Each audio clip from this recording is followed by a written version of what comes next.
I just got back from physical therapy. God, why do I always say that? From occupational therapy. It is 11:30, and that was my first thing this morning. It was at 10:30. The Granite City Monday morning breakfast was canceled again this week. I don't remember the reason, which is pretty sad. I love going to that, and I love their I love their food, to be honest. But I just got home. It's 11:30. I'm eating some meal prepped food that I made yesterday, Sunday night. A burger, some almonds, burger with mushrooms, cheese, rice cauliflower, spinach, a little bit of avocado, and Brussels sprouts. Delicious. It is a pretty slow day though for me today, which is surprising for Monday. But I only have an interview with Marty Hosking for Project 402. We're going to talk about Crossroads and all things Omaha, so I'm really excited for that. That's at 1 o'clock, so I'll be leaving here in about an hour.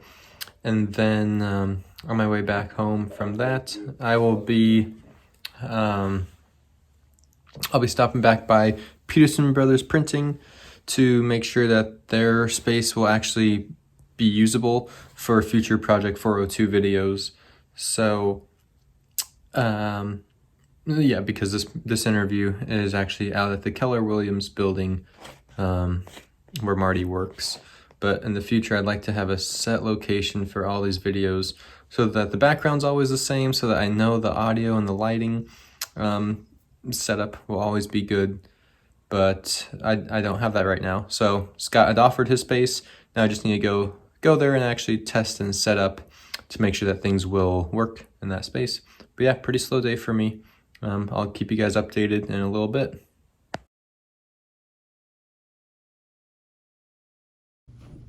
Yeah, I don't know. I wish Omaha was more beautiful too. Like you look at Des Moines, and the downtown there is super clean and like, fancy. Yeah. Like if you drive around town, our medians are I destroyed. Agree. Yes, and there's like rivets in the side of the road from water or from people's tires tracks, like them not going wide enough on the turn and like hopping the curb. Oh, I wish Omaha was a little more pretty. Yeah, Milwaukee even, they have fewer months of the year that they actually have warm weather. Yeah. Rose bushes in the medians. I mean, so I'm like, I need that.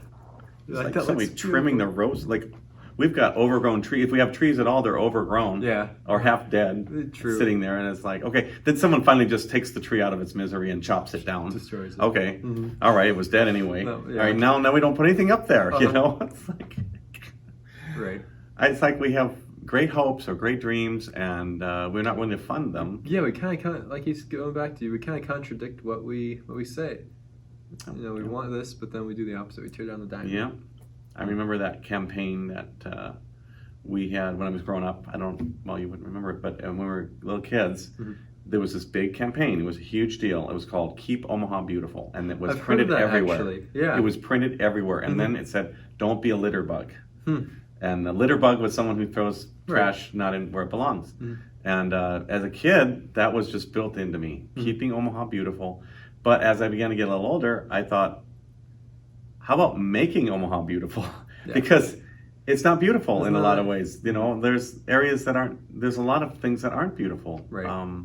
They're just not beautiful. They're not the end of the world. They're not trashy, but they're usable, not beautiful. It's usable. They're utilitarian maybe, but not beautiful.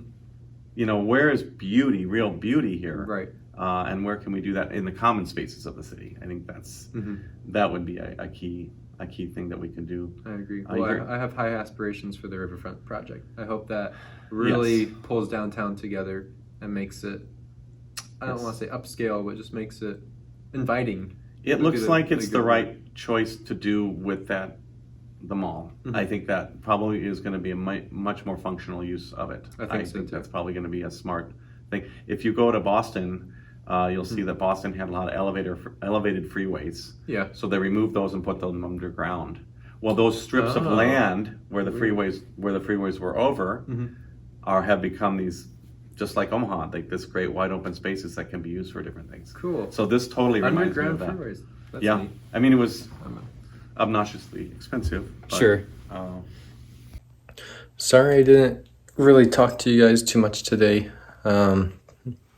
when I left off with you, I think it was just after my therapy, but all I had left to do today after that was I went and interviewed a good friend, Marty Hosking. He's a realtor with Keller Williams.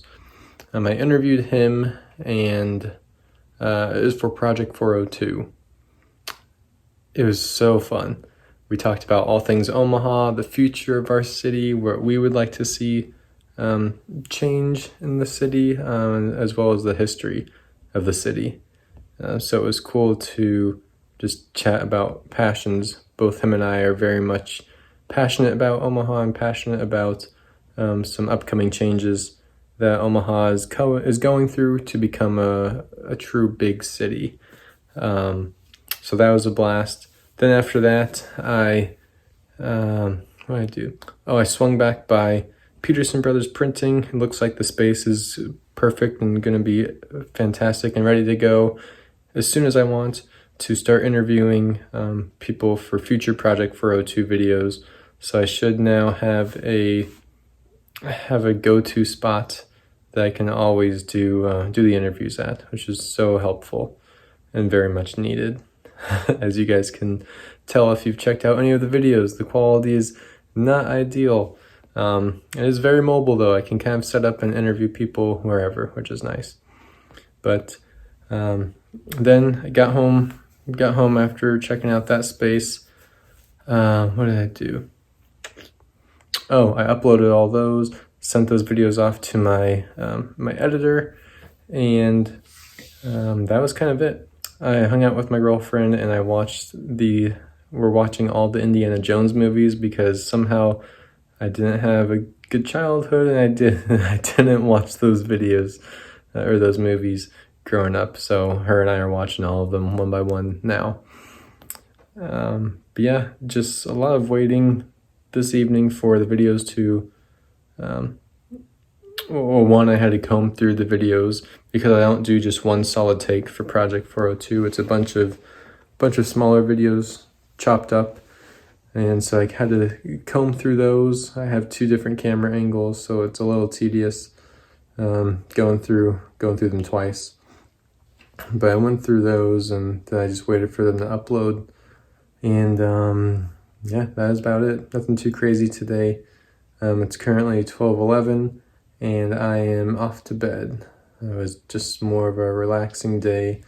Doing an interview for Project 402 takes up a big chunk of time, which is the only thing I don't like about it. But it's a passion project, it's a side hustle, and I just find it very fun. And hopefully down the road, they'll get more exposure, and our city will benefit from learning more about small businesses and hearing from influential people that kind of help shape our city and lead it into the future. But yeah, sorry it's a shorter video. Thank you guys for being with me, and I will see you all tomorrow.